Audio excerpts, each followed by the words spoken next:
This is NJSBA's Monthly Minute, taking a look back at important education news from around the state.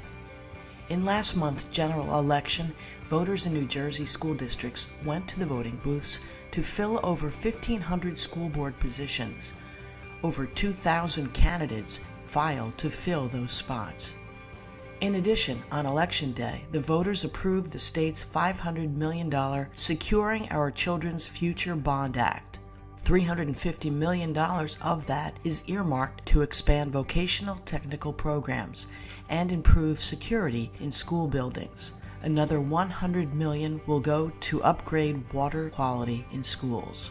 On November 17th, a large audience of school board members attended NJSBA's Delegate Assembly to hear a presentation by former New Jersey Education Commissioner Lucille Davey and Mark Magyar, Associate Executive Director for Policy Development in the Senate Democratic Majority Office. The two spoke about and fielded questions on the report of the legislature's Economic and Fiscal Policy Work Group. The group's Path to Progress report had numerous recommendations which would affect New Jersey school districts in the areas of pension and health benefit reform, school district regionalization and consolidation, and special education. Tune in each month for a recap of education news from the Garden State.